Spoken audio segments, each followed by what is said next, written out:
Hello, everybody, and welcome to another live Wednesday webinar.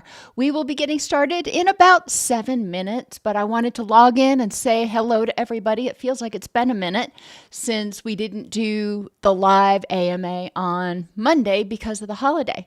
I hope everybody had a pleasant, holiday, albeit a little bit solemn. We are moving into the month of June.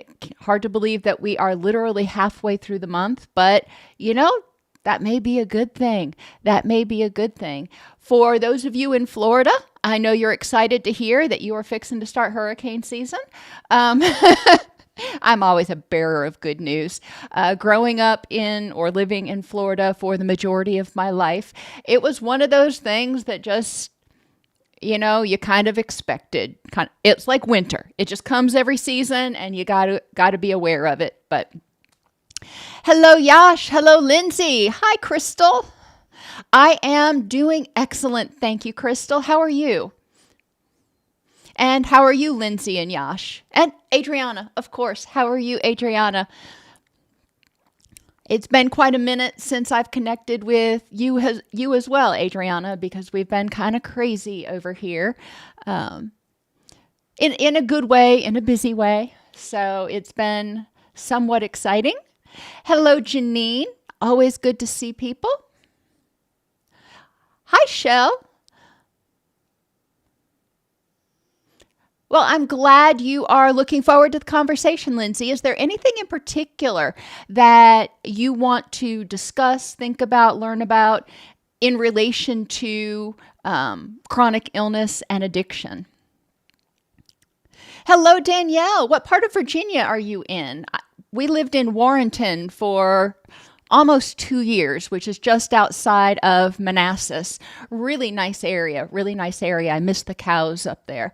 But, well, I'm glad you're doing well, Crystal. That's awesome. Oh, Shell, you are Spacetime. Good to see you, as always, or good to see you back. It's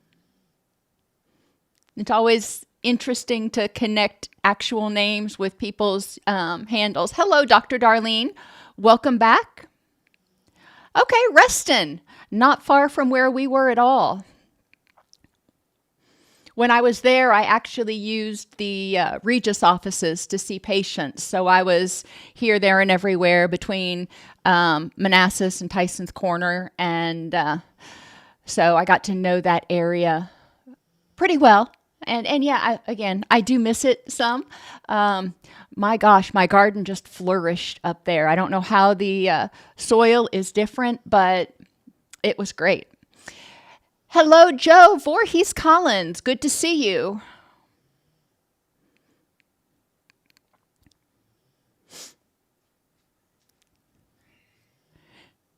As someone with a Master of Public Health, welcome to this presentation. Again, is there anything specifically that we are talking about or that you want us to talk about in response to helping people that are living with chronic illness? And a lot of chronic illness involves chronic pain, but almost all chronic illness, I can't say all because there's probably one out there that doesn't, which fibromyalgia may be one of them. It doesn't necessarily have inflammation involved, but almost all chronic illness has underlying inflammation. So we do want to consider that when we're working with people with chronic illnesses and addiction, there is pain. Detoxing is painful. Cravings can feel painful when your body is shaking, tremoring, as your neurotransmitters and your hormones and your gut microbiome all rebalance themselves. Your body's going through something. And sometimes it's painful. Sometimes it feels like you've got a really bad flu for days. But it's unpleasant, and we do need to help people recognize how to deal with it. Some people, especially those that were addicted to opioids or benzodiazepines, often have a reduced pain threshold because their body hasn't kicked in to start making its own internal painkillers yet for a while. Sometimes it's months before they have their pain threshold back up. We do need to respect the physiological changes that may cause pain in people with addiction when they are clean and sober, because ongoing pain is going to trigger stress, which is a huge trigger for relapse. So yes, we will talk about that today. I'm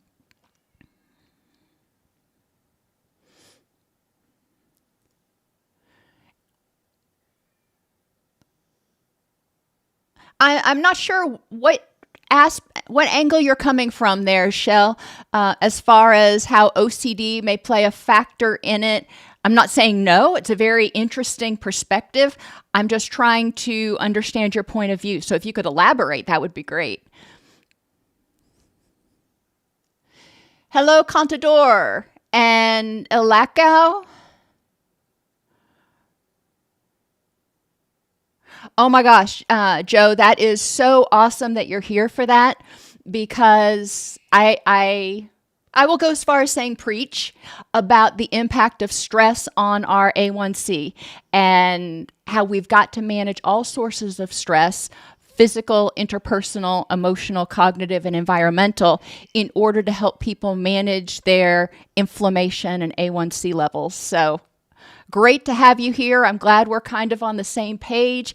Please feel free to ask questions. Adriana is my moderator. She has a background in both psychology and nursing, so she often responds to questions during the presentation, but I will hang around afterwards to answer any questions that you want to know about.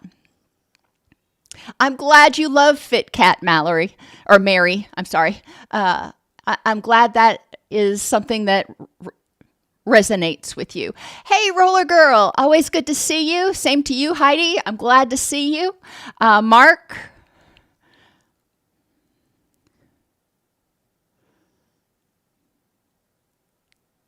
There is a lot of debate, Shell, as to the interaction or comorbidity of OCD and addiction. That's definitely true, because there is a obsession, a thinking about it, a craving, and a compulsion to stop those thoughts. So yes, there may be, for some people, an underlying OCD issue. For other people, it is a neurotransmitter imbalance that's created by long-term or heavy use, that when the person isn't using, their neurotransmitters are so out of balance that they're craving that particular drug. They're craving a balance again. And using is basically self-medication. So for some people, yes, I think there's definitely a OCD component. For others, there may not be, but we can't rule it out. We always need to consider all options because everybody's different. Hello, Teresa, DB. Hello, Jason. Always good to see you. Narnia, welcome. All right, we're running a little late, so let me go ahead and get started. And again, I will stick around after the presentation if y'all want to talk some more. I'd like to welcome everybody to today's presentation on thought, attitude, and inflammation, empowering your mind to improve life with chronic illness and addiction. I'm your host, Dr. Elise Snipes. Today, we're going to explore how chronic illness or addiction can impact the brain and how those changes impact every piece of your life. And we'll identify practical tools to help you improve your quality of life. Pretty straightforward. For those of you who haven't been with me for this series, just brief overview, chronic illness and addiction both cause and can be caused by systemic inflammation. When something causes systemic inflammation, it can cause the autoimmune system to go a little bit wonky or a lot of bit wonky. And that can trigger the onset of an autoimmune disease. So stress can trigger chronic illness.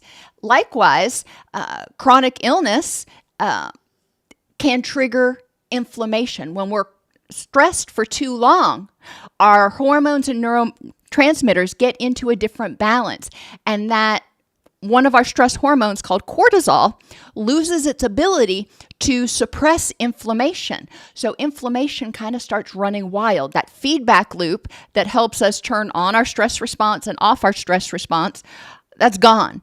And that switch stays on most of the time.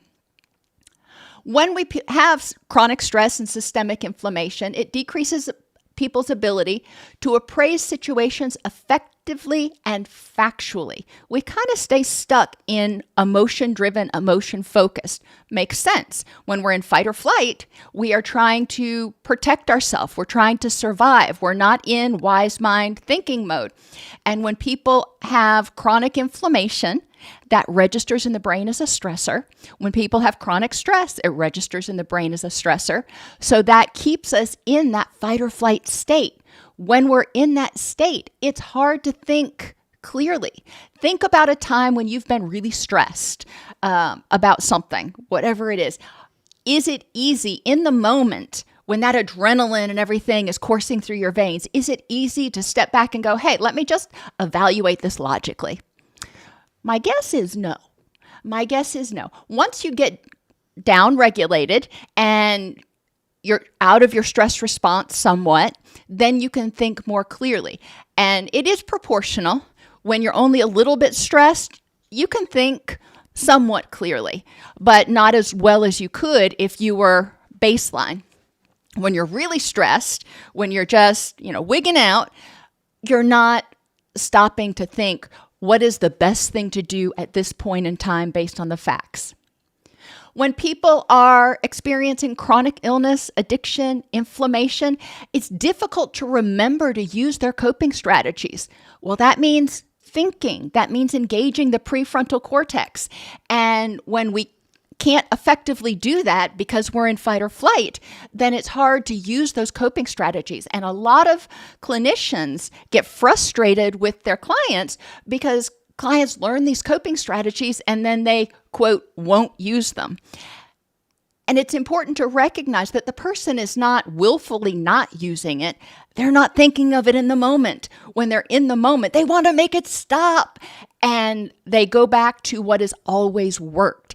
And we need to help people figure out how to feel safe enough and empowered enough to pause. It's difficult to make effective future-oriented decisions if you're not appraising situations well. It's difficult to focus and plan due to cognitive fatigue. It's exhausting being hypervigilant and being overwhelmed and fighting through brain fog all the time. So it's difficult to focus and plan and manage symptoms and intrusive thoughts. Remember, when you're sleep deprived, which a lot of people with chronic illness and addiction are sleep deprived, it's more difficult to control your thoughts, control your intrusive thoughts, and your symptoms typically get worse. So the more stressed you are, the worse your symptoms are, the worse your cognitive load and cognitive strain is going to be.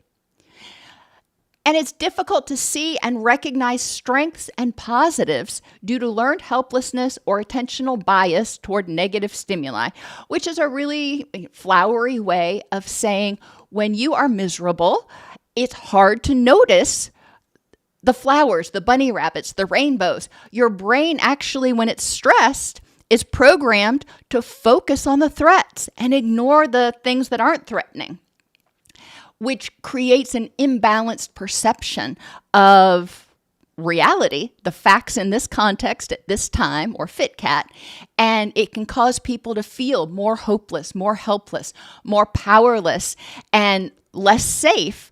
All of those trigger stress, which triggers that stress response, triggers the inflammation. We got to break this cycle. That's what it comes down to. And up until this presentation, we talked about physical causes of stress, interpersonal causes of stress, and what to do about it, emotional causes of stress, and what to do about it. Today, we're really going to talk about cognitive or mental causes of stress. Bidirectional effects of chronic illness, addiction, inflammation, and how the person is able to think and perceive things. Their concentration, memory, decision-making, thought control, processing speed, and perception are all worsened by pain, fatigue, inflammation, disrupted sleep, low mood, and in general, stress. We talked in the first video in this series about what is stress. And stress is anything that throws the body or the mind sort of off balance. If you're sick and you're fighting off a germ, that's stressful. If your blood sugar is out of whack, if it's too high or too low, your body perceives that as stressful. All of these things trigger the stress response. The stress response kicks off and releases cortisol, thyroxine, glutamate. All of those are excitatory hormones. Norepinephrine help us focus and fight or flee. It also releases a lot of blood sugar. So we have a blood sugar spike. When that doesn't get turned off or it stays on too much, you're just constantly triggering it, cortisol loses its ability to suppress inflammation, and we start seeing a chronic stress state. So we start seeing a chronic flood of hot chemicals, if you will, or excitatory chemicals, which lead to inflammation in the brain, leads to systemic inflammation. And we've talked about how trauma impacts the body and how stress impacts the body in other videos. So I'm not going to do a deep dive today. But recognizing that when that happens, we cause neuroinflammation. We start causing brain damage, which of course is going to make it harder to think, to make decisions, to control your thoughts. When you're not getting enough sleep, you can't think clearly, difficult to control your thoughts. So putting yourself in that person's shoes, if you will, and thinking, when I'm in pain, when I'm exhausted, when I've got lots of inflammation going on, I just feel icky all over. How effective am I at thinking? And that can really help you get a perspective. People with substance use, when they use, it triggers inflammation. When they detox, it triggers inflammation because the body's getting out of balance in both ways, too much and too little. And so the person has a lot of inflammation and physiological stress triggers, which are going to cause neurodegeneration. It's going to cause brain fog. It's going to make it harder to think clearly. It's going to slow processing. Now, we do have the ability to create an environment in the body through recovery that promotes neurogenesis. So people can rebuild, if you will, their neural networks. But we do need to be sensitive to this and make modifications to treatment. If people are having difficulty staying up in group, they start falling behind, they get confused, they start dozing off. There are a lot of different signs that people aren't keeping up. We need to examine whether they're having a hard time processing what's going on. Same thing in individual. If the person just kind of seems to doze off or doesn't seem to follow what you're saying. Chronic illness is the same way. When people have chronic illness, there are a lot of associated stressors from waking up in the morning and going, oh, I've got a flare, I'm frustrated about that, to seeing different people pull away because of their chronic illness. There's a lot of stressors involved in having a chronic illness, especially I dare say, if it's an invisible disability, because a lot of people if they don't see it, they don't believe it's actually there. And so there's all the invalidation that goes along with that, which is stressful.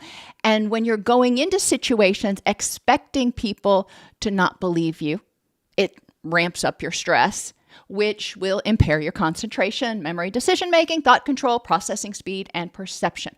We are going to have to help people figure out how to modify this, because if these things are impaired, and we're going to make the assumption that they are to some extent for each individual, how can we mitigate that impairment so they don't get as stressed, so they can start breaking the cycle, so they can start healing their brain?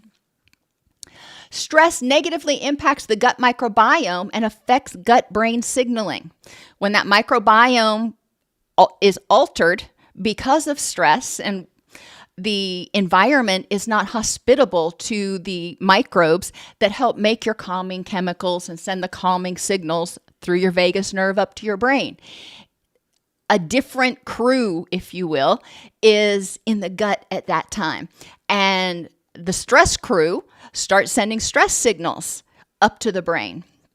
This impacts neurotransmitter and hormone availability, further impairing cognition. If your brain is getting stress signals from the gut, then you're going to have more cortisol, more adrenaline, more epinephrine, norepinephrine surging through your body. And that alters your gonadal hormones as well. It will alter your estrogen and testosterone levels. Interventions. Here are some, and we're going to get a lot more granular in a minute. Circadian rhythms and sleep hygiene. These are just general interventions to help improve cognition. Why circadian rhythms and sleep hygiene? Our circadian rhythms, as a lot of you know, regulate our cortisol response. It's supposed to be highest when we wake up and decrease throughout the day. If our circadian rhythms get out of whack, the brain doesn't know when to be awake, nor does it know when to secrete melatonin to go to sleep. So helping people set their circadian rhythms through light levels, activity levels, and temperature. Those are the three things that all converge to help set those rhythms. And along with it, sleep hygiene. Sleep and circadian rhythms are not the same thing. Your sleep cycle or your sleep rhythms are part or are an aspect that are influenced by your circadian rhythms. Pretty much every hormone in the body is regulated to some extent by your circadian rhythms. So looking at sleep hygiene, what can we do to help people sleep better? If they've got inflammation, there is a greater than average chance that they also may have sleep apnea, irrespective of their weight. And that is often overlooked because people think only people who are overweight get sleep apnea. Very much not the case. It is extremely prevalent in people with PTSD and people with autoimmune diseases, particularly that involve a lot of inflammation. Encourage clients to write things down. If you're not thinking as quickly, if your memory's not what it, quote, should be right now. I remember after I had my kids, I had mommy brain for months until they started sleeping through the night and I started sleeping through the night. Write things down. It's not a sign of weakness. It's not shameful to write things down. It means, hey, I care enough to write this down so I remember it. With our phones, you can dictate and have a note written, voice to text, which is very helpful. You can use push notifications to help you remember things. I have tons of push notifications on my phone because I will get immersed in something and just completely lose track of time. So I have push notifications to remind me, hey, you've got this to do. It's not a weakness. It's just a fact of life for me. And it's very helpful. It's also very helpful for the ADHD part of me that has some time blindness. Non-drug pain management, and this is a little bit controversial. People who are on pain medicines, pain drugs, especially opioids and benzodiazepines, have a lot of difficulty with cognitive clarity, have a lot of difficulty thinking clearly, and they are at much higher risk of addictive issues and even cognitive decline later in life. Non-drug pain management may not suffice to cover all the pain, but we want to minimize the drugs that have the negative cognitive impacts. Guided imagery for pain, super helpful. There are multiple different strategies for guided imagery, including envisioning the pain as a knob or envisioning the pain, like if you have pain in your arm, seeing a red hue over your arm and then envisioning it turn gradually to a blue color. Turning your focus. If you've got pain in your arm, focus on your foot. Focus on something else. Linehan takes it a step further and says, do something like putting your hands in cold water or in ice water. I've got pain here. I'm not thinking about the pain in my shoulder if my hands are in ice. And that distracts, that breaks that thought cycle. So then when I take my hands out, my hands are warming up and I start thinking about something else. I'm not focusing on this. Does that eliminate the pain? No. Does that cut it to manage everybody's pain? Absolutely not. But it is helpful. TENS units, transcutaneous electronic nerve stimulation. You can get them on Amazon now, which is lovely. They've actually shown that using a TENS unit will increase the level of activity in the opioid receptors in the nerves in the area that was treated for, I think it was up to 2 hours after the use. That is another thing that can be really, really helpful for people. My point being, encourage people to explore different alternatives out there. Massage is another one. They have lots of shiatsu massage pads or vibrating massage pads. Figuring out what works for them is going to be important. Turning their attention cognitively to hardiness. Recognizing all of the things that they are committed to in their rich and meaningful life. What things, people, activities, experiences are important, and how are they committed to those things? And then of those things they're committed to, what aspects are going well? Turning that attention and recognizing, in general, you're not going to have a day where every single thing in your life is just in the crapper. Some things are going to be, but what proportion of the things in your life that are important are not going well? Control what you can. And it's really important to encourage people to use their energy to control those things that they can control. If there's something about your pain, for example, you wake up in the morning and you've got pain that day. Maybe you've got a cold front coming in, your arthritis is acting up, and it's frustrating. All right, it's frustrating. If you've got diabetes, then getting angry about the fact that you're in pain is only going to intensify that stress response and intensify the blood sugar dump and worsen your A1C. So what can you control? Maybe you can't control the weather. Maybe you can't control the fact that you have pain that day, or not right now. You can control how you react to it, because managing your diabetes is likely important in your rich and meaningful life. And then view those problems as challenges instead of barriers. It's not something you walk up against and bounce off and it's just like nothing to do. It's an obstacle, just like an obstacle course. You got to figure out how to get over it, under it, around it, through it if you can. But there are ways to deal with it. Hardiness has been studied with people who had open heart surgery, was what it was initially studied on. And they found that the people who had higher levels of hardiness recovered a lot more quickly and had much better outcomes at 1, 3, and 5 years. Dialectics, a lot like hardiness, this is embracing the good with the bad. The example I almost always use is dog hair. I don't like dog hair, I don't like dust, but I love my animals to death.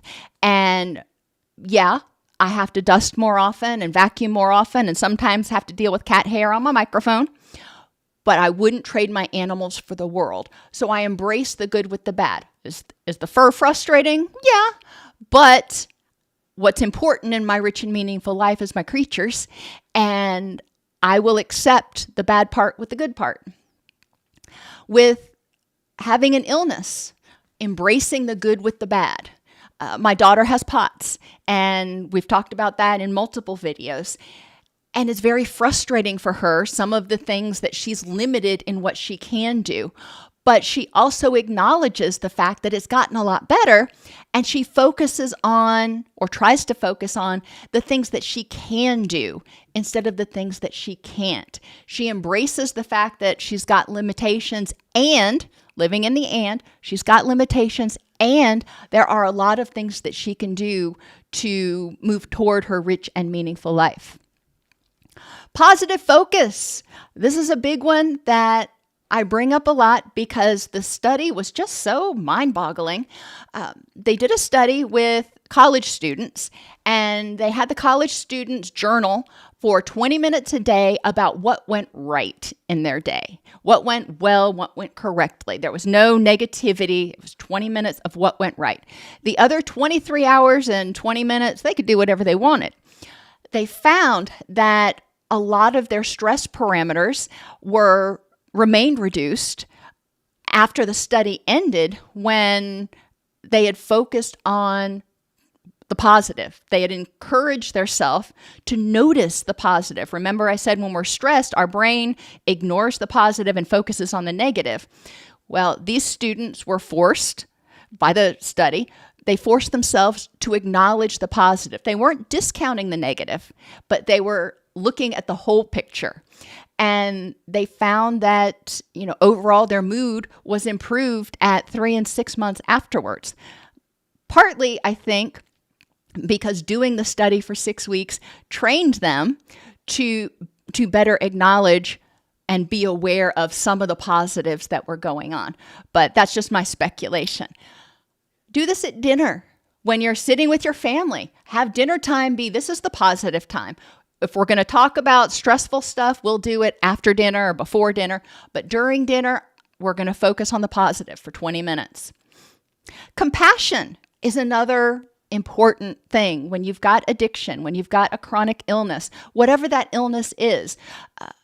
Having compassion for yourself and recognizing that even for people without chronic illnesses, no day is an A day every time.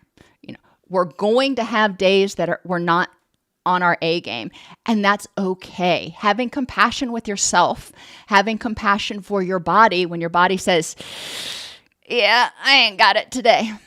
That's important because fighting against it, getting angry at yourself because you're having a flare, getting angry at yourself because you're in pain today or your A1C is too high, that just worsens the problem. Intrusive thoughts are common when we're not getting adequate sleep, but they're also common when we're hypervigilant and we're under stress. These thoughts will pop in and we need to figure out how to address them. There are a lot of ways to do it. There are 3 that I suggest to the people I work with that seem to work most of the time. Now, this isn't as effective for people who have diagnosed or diagnosable obsessive compulsive disorder. That's not what we're talking about. We're just talking about those random intrusive thoughts. First, write it down. Why? Because when you write it down, your brain actually says, oh, okay, you've got it. I don't have to remember that. So people will write it down and they'll put it in a box or an envelope somewhere else. And they know that if they need to, want to, choose to, they can address it later. They're not going to forget about it, but they're not going to address it right now. Let it pass. You can have a thought, just like those beautiful little shapes you see in the sky when it's the big white fluffy clouds are there. They don't last. You watch them, you see them morph, and then they go away. And it is what it is. And letting it pass is letting those thoughts do that. The thought comes in, you don't grab onto it and go, I don't want you here. You just acknowledge it. And it's like, okay, thanks for letting me know. Toodles. And it'll go away. If you continue to give it attention, it's going to stick around. The wolf that sticks around is the one that you feed. And acknowledge and dismiss, which is a lot like let it pass. Letting it pass, you're not acknowledging it as much. I guess I kind of switched these on you. But acknowledging is saying, okay, I'm having this thought. Is there any factual basis to it? Facts in this context at this time, fit cat. If not, okay. Thanks for letting me know, brain, but you're off base. Bye-bye. Neurotransmitter imbalances lead to increased sympathetic autonomic system activation. Neurotransmitter imbalances cause an increased stress response and inflammatory cytokine activity. So we do have increased inflammation. We also see dopamine, serotonin, glutamate, and norepinephrine imbalances. Dopamine is our motivation chemical. Serotonin is associated with mood, but it does so much more. It regulates our heart rate, our gut. It does a lot. Serotonin's a big boy. Glutamate is our main excitatory neurochemical. It gives us energy.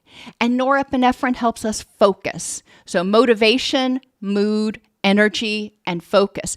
When those get out of balance because of stress, guess what? We're going to have a harder time thinking clearly.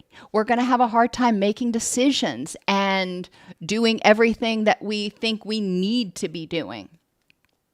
So our interventions, mindfulness, encouraging people to start the day and preferably throughout the day, check in, but definitely start the day being mindful and identifying how they feel on that particular day. We can't measure the neurotransmitters so much, but we can identify what we feel like. Do I feel unmotivated? Do I feel tired? Do I feel irritable? What's going on with me? By doing that, we recognize things that we have that are called vulnerabilities that make us more prone to be triggered when a stressor happens. So becoming mindful helps us recognize where we are in the moment and plan our day accordingly. Distress tolerance skills are also important because there is going to be stress and there's just no way around that. Developing those distress tolerance skills will help us downregulate when we get upset. Remember, feelings are clues to us, just like a smoke alarm. Feelings are clues to us that there might be a problem. It doesn't mean there is a problem. So when we have a distressful feeling, acknowledging it, just like we acknowledge the smoke alarm, looking around based on the facts in this context at this time, and using our distress tolerance skills to figure out how to respond. Most of the time, it's probably a nothing burger. So we tell ourselves, hey, I can downregulate. I can slow my breathing and slow my heart rate. There's nothing to be alarmed about. And then I can think more clearly. The longer we stay in that stress mode, the more blood sugar, the more stress chemicals, the more, all that stuff is going to be secreted. So the faster we can help people get back into their wise mind, the better. The faster people can get back into their wise mind, they can downregulate so they can think clearly and activate that prefrontal cortex, the stronger that parasympathetic nervous system, your rest and digest or your relaxation response, the stronger that's going to be because it's a balance. When the stress response is active, parasympathetic or your relaxation response is sort of dormant. And then when the threat is gone, the parasympathetic is supposed to be able to say, hey, go home. And it alters the balance. So one should be able to turn off or turn on the other one. And in people with chronic stress, a lot of times it doesn't work that way. So strengthening distress tolerance skills will actually help strengthen the parasympathetic nervous system's ability to help the person downregulate. Along with that, just straight up improving vagal tone. One of my favorite is using biofeedback, using a Polar chest strap. It's an H10 chest strap. You can get it off Amazon. But I exercise or I do something active and then for a minute, and then I see how quickly I can bring my heart rate back down to baseline. And that is me challenging my body to trigger the stress response and then have the parasympathetic nervous system kick in and trigger the relaxation response. My goal is to have it go up and down in the same amount of time. And that's one thing that I like to do. Yoga, if you can do yoga, if you've had a trauma history, yoga may not be the best for you. But focusing on your bodily sensations and breathing can be helpful. Stretching. Even simpler than yoga. When you pull to the point that you're stretching, you feel a little tug, you feel a little discomfort. If you hold your breath, that discomfort stays longer. If you breathe through it, you actually trigger that relaxation response and help the muscles relax and stretch more. So simple stretching can actually help with improving vagal tone.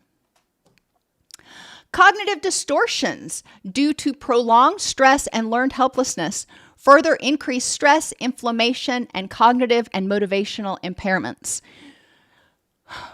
Cognitive distortions, personalization, all or nothing thinking, jumping to conclusions, emotional reasoning, exaggeration, catastrophizing, magnification, all of those that we've talked about before really can be addressed through 4 basic interventions. FitCat, evaluating the facts in this context at this time. Last week, 6 months ago, my conclusion may not be the same, but based on the facts in this context at this time, is there a threat? What is the best way to use my energy to move toward my rich and meaningful life? Probability versus possibility. Anything's possible. So we want to look at the probability that our concern, our worst fear, our stressor is actually going to happen. This person is going to leave me because I can't go hiking with them anymore, and that's their favorite thing in the world to do. Or this person hates me because I had to cancel today because I'm having a flare. Is there a possibility that that's going on? Yeah, there's a possibility. What's the probability? And really evaluating based on the facts in this context at this time. Exceptions to the rule. And this is important for all or nothing thinking.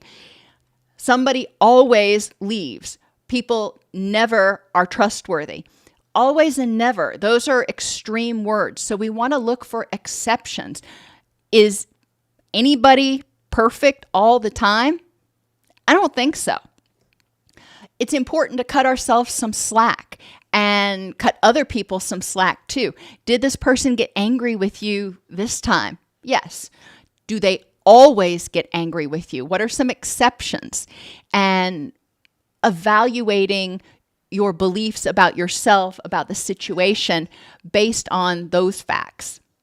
And finally, alternate explanations. And this is a great one for jumping to conclusions and for personalization, because there can be a lot of reasons that your significant other comes home smelling like a perfume store, other than they're cheating on you.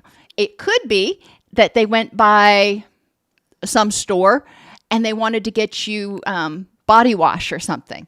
So they ended up kind of getting that smell on them. It could be that they were walking through the mall and somebody just spritzed them, one of the people that are in the kiosks. There's a lot of could be's that could happen. So jumping to conclusions, we really want to get the facts. What are the alternate explanations? If somebody's rude to you, all right, well, was it me? Did I do something to offend them? Or were they having a bad day and they're just being nasty to everybody? It's important to recognize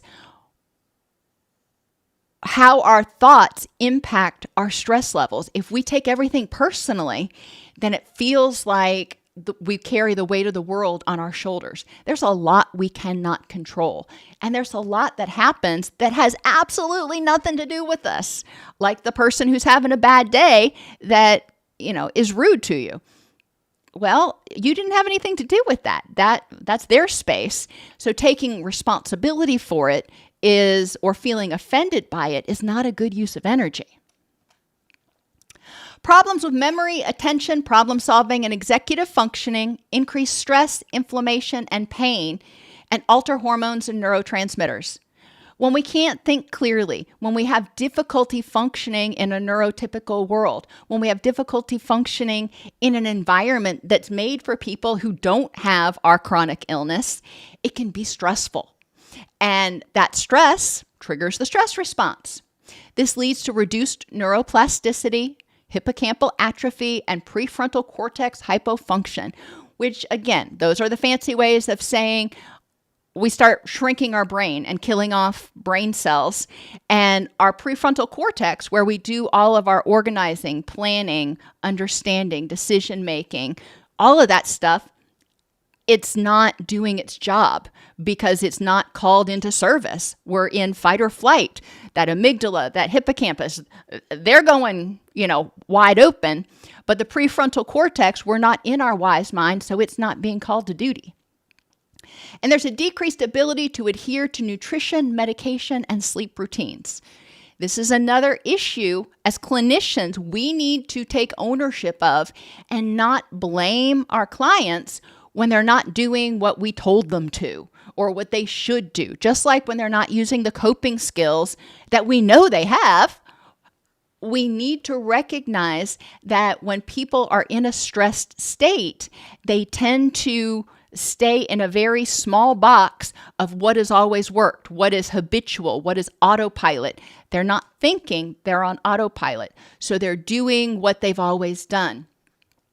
Setting reminders in the environment to prompt them to adhere to these things can be really helpful. When people are stressed, they tend to become cognitively inflexible and intolerant of distress. They think something, this is the way it is, I can't consider any other option right now. This is the only thing that works. And that can lead to risky or impulsive behaviors that worsen the condition. We've seen this in people who are, in recovery, who are in early phases of detox, and they're like, the only thing that's going to make this better is another dose of the drug or some similar drug. Helping them recognize the other alternatives that are out there, albeit not as rewarding in some cases, can be helpful. Problems with memory, attention, problem solving, and executive function. I duplicated that slide. Cognitive inflexibility and distress intolerance due to reduced neuroplasticity. When people are stressed, they don't learn.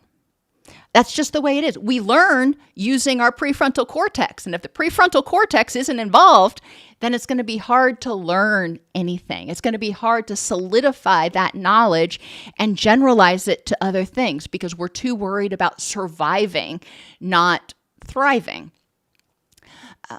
We want to help people identify triggers and reinforcers to improve adherence to their routines. What can you do in your environment for your nutrition? Maybe you can do meal planning on one day. On Sunday, you can make all your meals for the week. So everything is already packaged and you don't have to think about it. Maybe you can have a go-by guide of restaurants that you can go to and meals that you can eat if you are gluten intolerant or if you have diabetes. Trying to do things that encourage the person to follow that routine. Medication. There are lots of apps to remind people to take their medication. That can be super helpful. They also have a little device now, which is really fabulous, that you can pour in up to 16 different pills, I think. It was some huge amount. And the computer inside automatically dispenses the pills into a package, into a little cup, every single day based on how many you program it. So 2 of this one of this one, etc. So people don't have to remember what they're supposed to take. This is great for older adults or people with impaired cognitive functioning.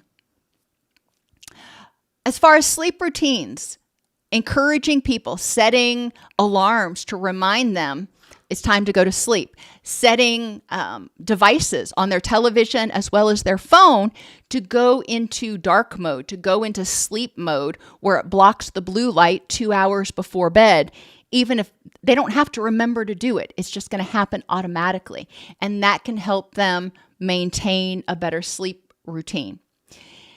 Reduce access to impulsive targets. I didn't know how to exactly word this, but especially for people with addictions, for example, when they're stressed, they may think the only way to make this pain stop is to use. And if they have access to it, they're going to be more likely to relapse. I lived with my mother, who was a 3-pack-a-day smoker. And every time she tried to quit, Stress was the one thing that kicked her in the butt because when she'd get stressed, she needed a cigarette. And she kept telling herself, I need a cigarette, instead of I'm having the thought that I need a cigarette. But we'll get there. Retroactively process distressful situations. Sometimes you're going to use your old ways. You're going to make a mistake. You're going to screw up, whatever you want to say. Okay, so you did. Let's learn from it. When I worked in a residential treatment center, people would relapse and they'd end up back with us. Not everybody, but some.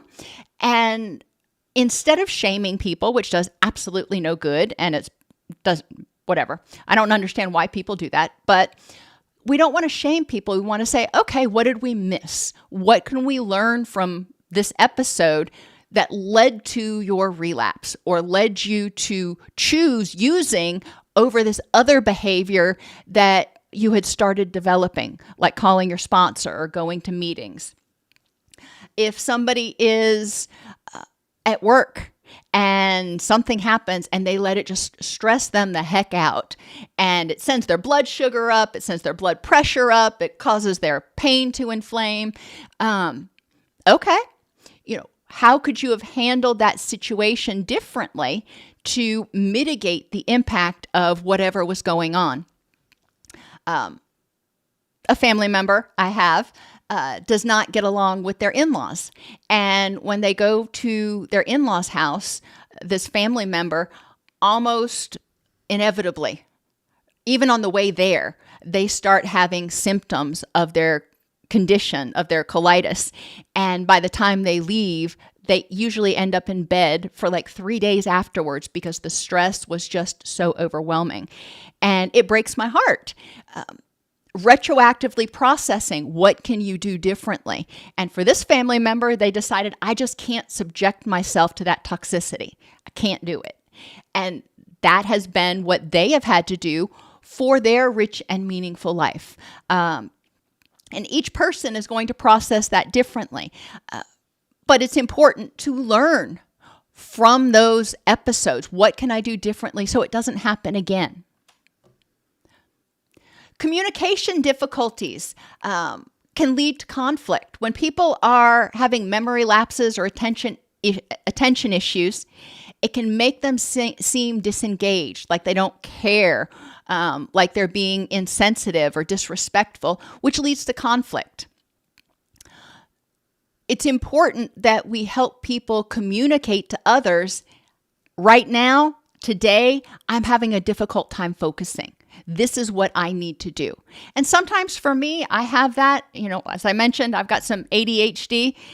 I have difficulty focusing when I'm in a restaurant and there's lots of people talking and stuff going on, difficulty managing, focusing on my thoughts. So I do better if I go out on the patio with somebody, or if we sit in a corner away from some of the activity so I can focus. But I let the person know that I really want to hear what you're saying, but I'm having a hard time blocking out all the extraneous stuff.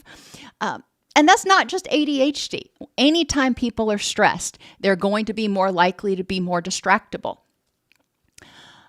When we're distressed, we may have communication issues. It's hard to communicate assertively when we're in fight or flight. When we're somewhere between angry and anxious, it's hard to be assertive. We tend to come out as either aggressive or passive. We withdraw or we're on full bore. Helping people recognize when you are feeling stressed, it's important to down-regulate, to get into your wise mind before you start trying to communicate something. Take a beat. If you're in a restaurant, if you're out to lunch with somebody, whatever, go to the bathroom. Take 2, 3, 5 minutes to trigger your parasympathetic nervous system, down-regulate, your heart rate slows, your breathing slows. You're like, okay, I got this. It's easier to communicate assertively. When you are in your wise mind, you're communicating assertively. When you're in your emotional mind, you're communicating aggressively or passively. Impaired empathy, and I don't like that phrase, but that's what they used in the research. It's hard to empathize with other people when you're overwhelmed with your own distress. It's hard to, take on somebody else's distress when you feel like you can't even deal with your own. And it's not that the person doesn't care. It's not that they're hateful. It's just that they ain't got anything left to give. And difficulty processing social cues also increases relationship strain.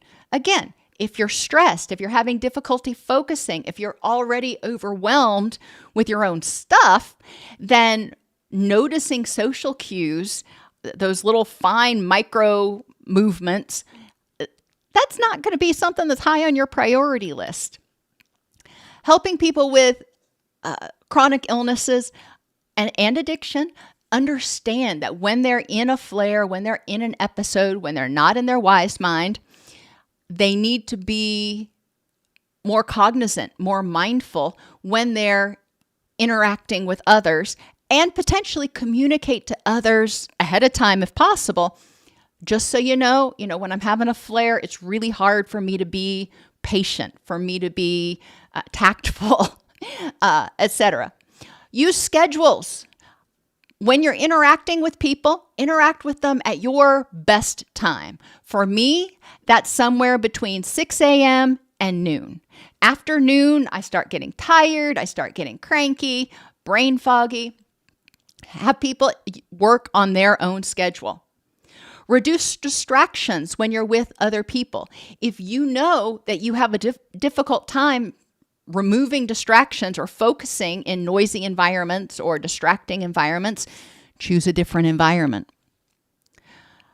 Effectively communicate your needs to others, letting them know, hey, it's not you, that it's not something that's going on with you. It's not that I don't like you. I'm just having difficulty focusing today because I have got a wicked migraine. I've got a wicked headache, whatever it is. Let them know that your inability to maintain focus, your distractibility or impatience isn't them. Now, it doesn't give you a bye to just be nasty to people, but it can be helpful as you're bidding adieu and saying, you know what, this isn't working. I'm having a hard time focusing today because I've got an incredible headache and I need to go lay down. I'd really love to be able to focus on what we're saying. And that's where that compassion comes in. That's also having compassion for other people and their feelings and acknowledging, hey, you're important and you're so important that I need to call this right now because I can't give you everything you need. Maladaptive thoughts and negative perceptions are worsened by negative self-schemas. People who have chronic illnesses and addictions, which is a chronic illness, but often start thinking that they are bad, that they are helpless, that they are powerless over everything. And I know those of you who are in addiction are like, we've got to admit that we're powerless over alcohol or our drug. Okay, fine. You're powerless over that. You're not powerless over everything. You are powerless over that. And by using good orderly direction, by making good choices and focusing on what's important, you can live a rich and meaningful and sober life. But it is important to help people figure out how to feel safe, how to feel empowered, and recognize what they can and can control, what they do and do not have power over, and focus on what they do have power over. In our society, we spend so much time focusing on what we can't do, what we don't have. We'll be happy when we finally have this, but we don't have it now, so we can't be happy. Why not? Why can't you be happy right now? Internalized stigma and cognitive distortions impact self-confidence or self-concept and self-efficacy. That's people's belief that they can do something. They may think I'm a burden. Well, yeah, that's harsh on the self-concept. Using FitCat, what are the facts in this context at this time that tell you that other people think you are a burden? Now, if you're telling yourself you're a burden, you got to deal with your own internal critic. But based on you're a burden to other people, what are the facts that support that? What is the evidence that those people feel burdened? This will never get better. That may or may not be true. However, this is one aspect of your rich and meaningful life. And in most cases, there are things you can do to manage it or to slow it. Diabetes, dementia, cancer. There are a lot of things that you can do to slow the progression of a lot of different illnesses that you have. And what next? A lot of times people with chronic illnesses, they feel like this happened and then I had this loss and I'm just waiting for the next shoe to drop. When you walk around life waiting for the next shoe to drop, you're always tense. You're always on edge. You're always hypervigilant. It's exhausting. Increases the stress response, increases inflammation, worsens the condition, whatever that is, negatively affects cognitions and every other piece of your life. Journaling is one intervention that can be helpful. Encouraging people to journal what went well as well as what didn't go well. We don't want to be toxically positive, but encouraging them to notice their progress, as well as notice things that impair their progress. I had a relapse or episode or whatever you want to call it of my heart issues this past weekend. And I'm trying to figure out what's different. I was doing good for a while, and now I've had 3 episodes in 2 days, and I don't understand why. So I'm journaling. I'm keeping logs of what I'm doing to try to figure out what changed. Unhooking. Separating yourself from the issue. Instead of saying, I am a burden, saying, I'm having the thought that I'm a burden. Now, is this thought accurate? Unhooking from the disease. Instead of saying, I am an addict, saying, I am a person with an addiction, or I have a condition that's an addiction. It's not all me. If I'm an addict and I heal the addiction, then what's left of me? It's a semantic thing, but unhooking from things makes it easier because you unhook, you hold it out here and you say, okay, now what am I going to do with this feeling, this thought, this situation? Using FitCat. I know I've brought it up pretty much on every slide, but it's important. The facts in this context at this time. I'm a burden. Well, if you just had open heart surgery, you may need a lot more help than you did 6 months ago, and then you will 6 months from now. Are you requiring more energy from other people in your life? Yes. But is that a burden? And based on the facts in this context at this time. And effective, small, specific, measurable, achievable, relevant, time-limited goal setting. One of the best ways to increase self-efficacy is to have success. Setting daily goals or even hourly goals can be really helpful for people with chronic illness. Executive dysfunction may cause disorganization, creating more environmental stress. If I can't remember where I put my keys, or I can't find my stuff when I need to leave for work, and then I start running late, and then I get stressed about running late, y'all know how it goes. We don't need that extra stress. If you've already got a chronic condition, you've already got stress and inflammation, let's not add fuel to the fire. Cognitive overload, because it's hard to think clearly if you're trying to manage everything in your brain instead of writing it down and juggle too many things. Cognitive overload can occur in environments that are chaotic, overstimulating, or invalidating, further impairing focus, planning, and emotional regulation. So we want to help people create safe environments that reduce overstimulation. That can be reducing lights and colors if that's important, or just having organization of some sort. I have a bin that I put my keys in. I have a place that I hang my purse. That way I know where they are and I don't have to run all around like a crazy person every day. Identify organizational strategies. Pre-packing lunches, your gym bag, use lists. I have a laminated list that I have in my gym bag that I go through every day when I pack my bag to make sure I have everything. So I don't get to the gym, work out, get out of the shower and realize I don't have underwear, because that's really not good. And then increase triggers for empowerment. Put things around that can show you how much you've accomplished, how well you're thriving, instead of reminding you of all the things you can't do. Chronic illness and addiction cause stress and inflammation, which in turn worsens stress, chronic illness and addiction. Healing requires addressing the illness, related inflammation, and autonomic nervous system dysregulation. That means the stress response is too strong. We need to strengthen that relaxation parasympathetic nervous system to improve executive functioning, perception, and self-schema. When we are in our wise mind, we're not in fight or flight. When we're in our wise mind, we are able to acknowledge the good and the bad. We're not just focused on the threats. We're able to better interpret what's going on and form more accurate self-schema, and we're able to think more clearly. Let's just face it. Improvements in these areas will reduce stress, inflammation, and usually symptoms of the illness. Are there any questions?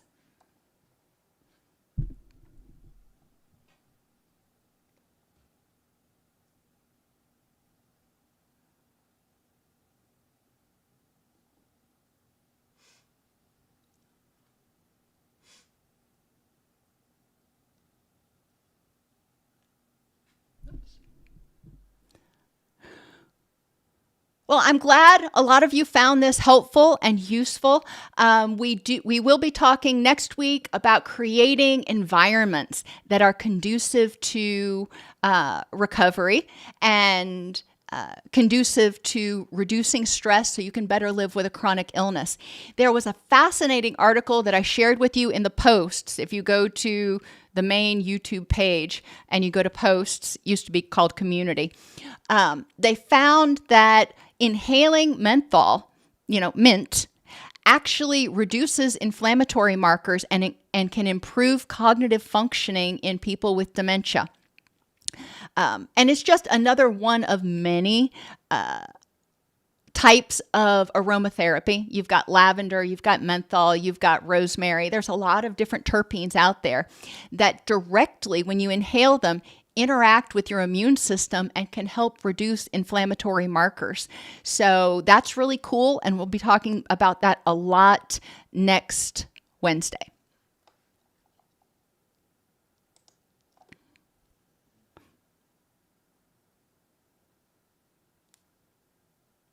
Joe, you can email me at support@allceus.com, and I can answer whatever that direct question is.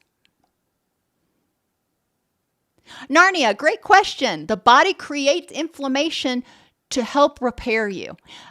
In a normal, healthy system, when you break your arm or you sprain your leg, for example, sprain your arm, it starts to get inflamed. You tore a tissue, so your brain recognizes that, creates inflammatory markers, which requires the body to send blood to that area to nourish that area to help it heal.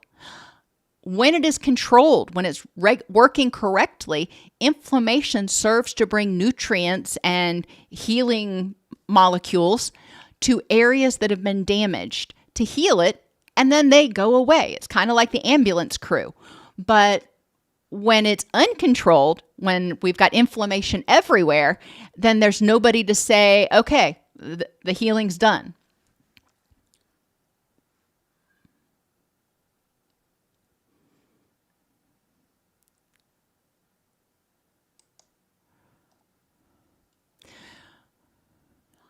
Specific types of groups for isolated people that are sick and tired of the addiction experience.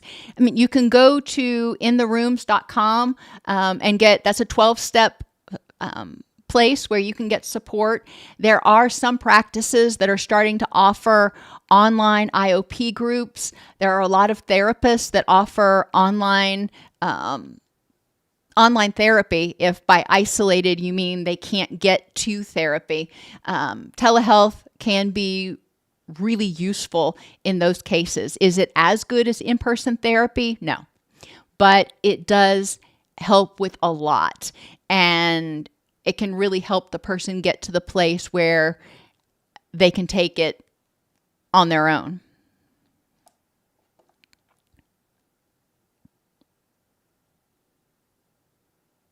Yes, listening to music. If you log into allceus.com, there is a quiz in there. And once you pass the quiz with at least an 80%, then you'll be able to print your certificate.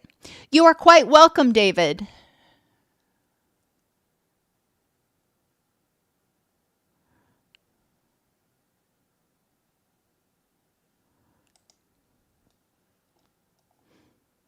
You are quite welcome, Mark. Everybody have a great day.